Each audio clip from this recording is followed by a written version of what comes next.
I wanted to talk about free speech and what the lack of free speech can do to a society, like the cost to the society that curtails speech and free inquiry, free expression, and open discussion and debate. And been talked a lot about about this a lot before. And there's things like you lose your civil liberties, you lose the ability to talk, you lose the ability to speak out about things that you feel are oppressing you, or and there is all that, and that's all very important. But more, I think there is another thing that happens, and that's the stultification of any society that does not have free speech. It doesn't have free expression. And I'm finding that in the West, we're giving it away, and it's scary because this, I think, is a huge part of why people talk about the dumbing down of people, and you hear about the states dumbing down of the dumbing down of America, the lack of debate, the lack of talk. Like, I mean, like, there's one example after another on universities in the states, and then just most recently, what happened in Canada with Wilfrid Laurier with Lindsay Shepherd. It's insane, and we have examples that we can look at presently and in the past of societies that curtail expression and free inquiry and open debate and thought, and allowing all ideas to be discussed, even the ones you find abhorrent or vehemently opposed to. I mean, right now, take a look at North Korea. Its citizens are fed information by the state, and only the state, and they're only allowed to listen to sanctioned words. And you know, in the West, it seems like we want to go down that road. We want people to tell us what it's okay to say and what it's not okay to say. And the biggest and best example of this, and I'm not talking about making a society stupid, I'm talking about stunting our innate curiosity, and stunting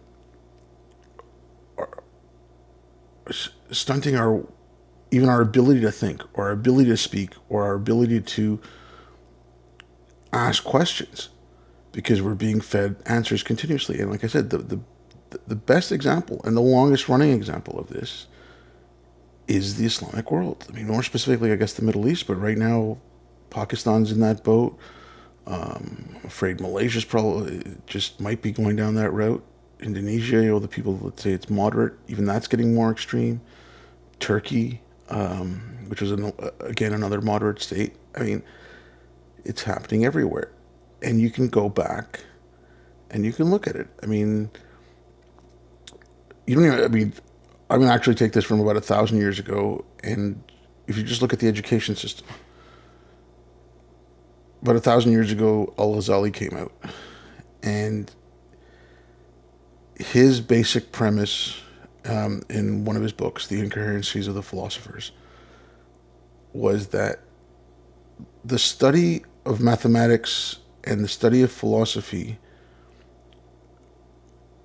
should not advance.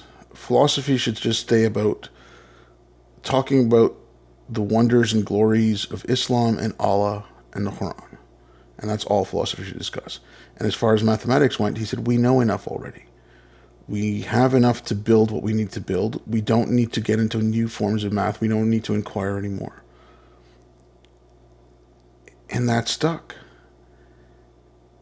His philosophies are still taught in the Middle East. And there were others before him and after him who came, like Al-Farabi, Ibn Khaldun, Avicenna, Averroes. And these people were following in the tradition of the Greeks, and they were about open discussion and open discourse. And Averroes even wrote a counter to Al Ghazali's book, and he called it The Incoherencies of the Incoherencies. And it was just point by point refuting it. And these people aren't taught in the Middle East anymore. So if you live in the Middle East and you wanted to learn philosophers from your region, from the past, there are a whole slew of them that are unavailable to you because your governments and your religious leaders have deemed them unfit for you to study. And they've said that this is dangerous knowledge. Now, if you look at, Al-Ghazali and Ibn Hisham and people like that who are studied, and the ones who aren't, and you look at their two lines of thought, the people in Al-Ghazali's camp, they were against any form of free inquiry. They wanted approved and sanctioned and licensed speech. Whereas the other ones, and they were pious, they were religious, and if you read them today, you might find some of it a little archaic because, like I said, some of this is from over 1,000 years ago.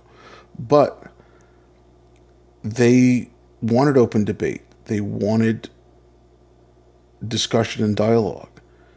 And they were very opposed to that being stopped. And then you can look at where those two lines of thought led. Even if you look at in Europe, where both these ways of thinking were imported. Al-Ghazali himself had been inspired by Augustine. And then he went on, his writings were part of what Aquinas used to come up with his rules for burning witches and some of the rules that he laid down that finally led to the Inquisition. Whereas if you look at people like Avicenna and Averroes and Al-Farabi, they brought in thought, and I'm not, by no means am I saying that they're the only reasons, but they also brought in thought into Europe. So they brought in the tradition of the Greeks, and they brought in the tradition of questioning. They brought in the, like the Neoplatonists out of the Middle East. And they brought in that way of thinking, and they were part of it. They weren't the only reason. And that led to the Enlightenment. So, and you can just see that. You could see it in Europe and compare it to the Middle East at the same time. Europe was advancing and flourishing. The Middle East might have had military conquests, but they as a society were losing the ability to think and to talk and to speak critically. And they were losing the desire even to look into things. There's always been people who've, their innate curiosity overcame everything around them that was trying to tell them not to look and think and act. And unfortunately, most of these people were killed or forced out or fled because they weren't, because they were going against the grain and they were going to be killed. And then you parallel that with what's happening in the West. I'd say the seeds of it probably started in the 60s, but say the last 15 years or so. I mean, you have professors saying that there's certain things that university students shouldn't talk about, and that's ridiculous. In the States, I mean, the administration saying things like Trump's talks about fake news and kicking reporters out and this and that, and attacking freedom of the press, and that's freedom of information.